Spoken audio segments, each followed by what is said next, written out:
안녕하세요. 클릭해주셔서 감사합니다. 동물에 대한 다양한 이야기를 하는 점순이네 동물기입니다. 오픈 기념 그 26번째 주제는 돌고래에 관한 흥미로운 10가지 사실들입니다. 그럼 지금부터 시작합니다. 돌고래들은 우리를 끊임없이 놀라게 할 정도로 흥미로운 동물이에요. 과학자들도 이 영특한 동물들의 터전인 초중 세계를 탐험할 때마다 이 친구들이 복잡한 사회생활부터 훌륭한 지성까지 놀라움으로 가득 차 있다는 걸 매번 배우고 있답니다. 점순이는 이번 편에서 돌고래가 정신적 혹은 신체적으로 다른 동물과는 다른 점을 이야기해보려 해요. 돌고래들이 처음부터 물속에서 살지는 않았습니다. 이 해양 포유류의 조상은 발굽이 있었고 육지를 배회했던 우제류였어요. 하지만 약 5천만 년 전에 이 조상 동물들은 바다가 더 살기 좋은 곳이라고 결정했고 오늘날 우리가 사랑하는 돌고래로 진화했습니다. 이러한 진화의 증거는 오늘날 이 친구들의 신체에서 볼 수 있어요. 다 자란 돌고래는 손가락 형태인 앞발뼈뿐만 아니라 뒷다리의 흔적을 보여주는 뼈도 가지고 있습니다. 2012년의 연구에 따르면 돌고래는 수면이나 휴식 없이 15일 연속으로 반향 위치 측정 능력을 지속적으로 사용할 수 있어요. 그 얘기는 즉 돌고래들은 잠을 많이 자지 않아도 된다는 말이죠. 이 친구들은 뇌에 반쪽씩 수면을 취합니다. 바로 반고수면이라고 불리는 것이에요. 다른 동물 기준으로 보면 좀 충격적이긴 하지만 이 수면 방법은 일리가 있어요. 돌고래들은 숨을 쉬기 위해 수면 위로 가야 하죠. 그래야 익사하는 것을 피할 수 있기 때문에 끊임없이 깨어 있어야 해요. 돌고래는 인간처럼 자동 호흡을 못하거든요. 그리고 이런 방법은 잠재적인 포식자로부터 그들을 보호하는 방어 메커니즘의 역할도 합니다. 한편 새끼 돌고래들은 태어난 후 몇 주 동안 전혀 잠을 자지 않아요.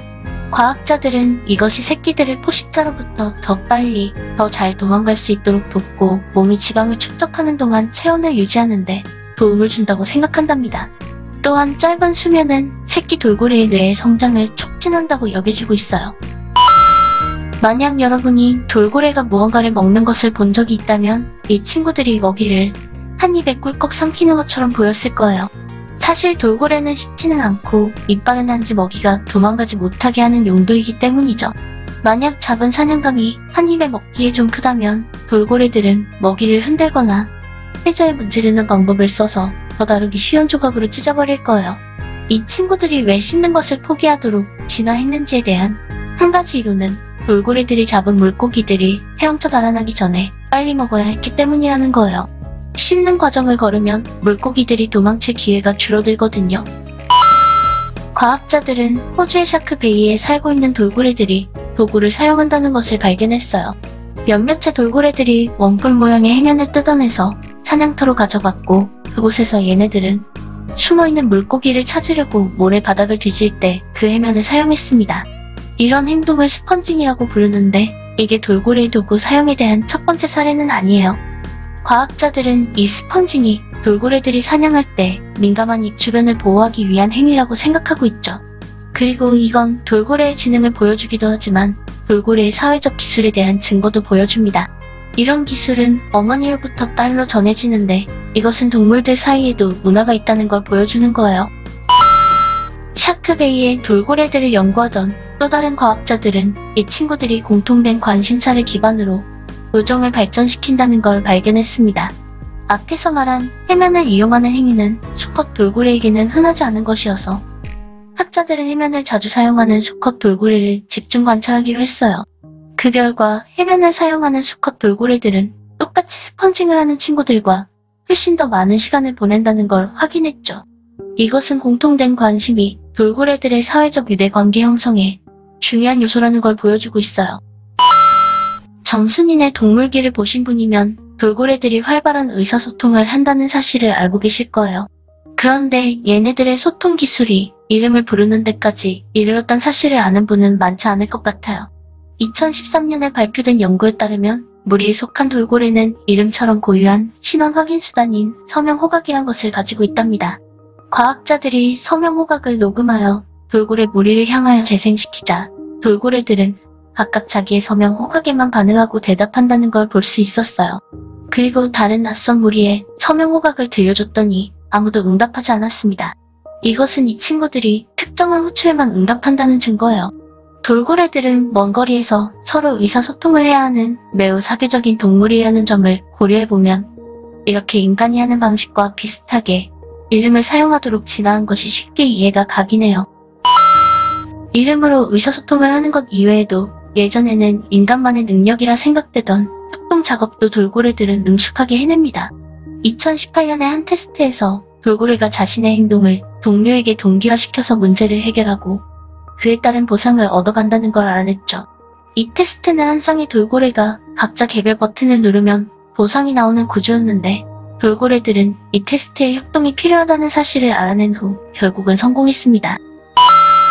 보고의 독은 소량으로 섭취하면 마약과 비슷한 효과를 냅니다.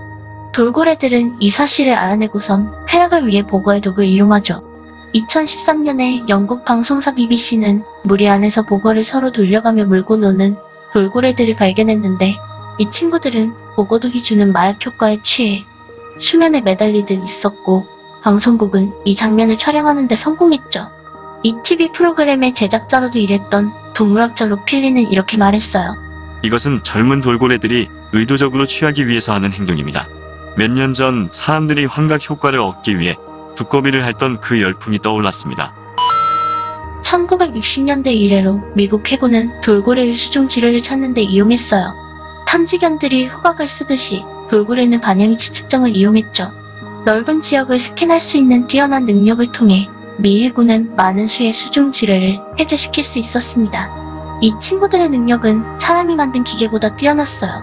하지만 당연하게도 동물보호단체의 강력한 반대에 직면했죠. 미 해군은 돌고래 보호에 관한 연방법을 준수했다고 주장했지만 보호단체들은 돌고래의 착취에 맞서 끝까지 싸웠습니다. 돌고래는 한 종의 동물을 일컫는 용어가 아니에요. 36종의 서로 다른 돌고래가 바다와 강에서 우리와 함께하고 있죠. 그리고 이 36종의 돌고래들의 종 보존 상태는 결코 같지 않습니다. 우리가 흔히 볼 수 있는 병코돌고래 같은 경우는 지금도 번성하고 있지만 수많은 보호 법률에도 불구하고 멸종의 위기에 처한 바이즈와 같은 친구들도 있어요. 우리들이 이 친구들을 돕는 방법 중 가장 쉽고 효과적인 방법은 플라스틱 쓰레기를 줄이는 거예요. 이 아름다운 친구들에게 가장 많은 해를 입히는 게 바로 플라스틱 쓰레기거든요.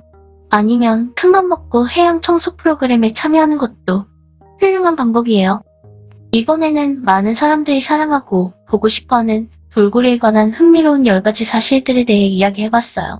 다음에 점순이네에서 돌고래를 만나실 땐 보다 흥미로운 각각의 종이나 개체들을 볼 수 있을 거예요.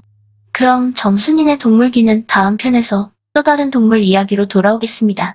구독과 좋아요는 더 좋은 영상을 만드는데 큰 도움이 됩니다.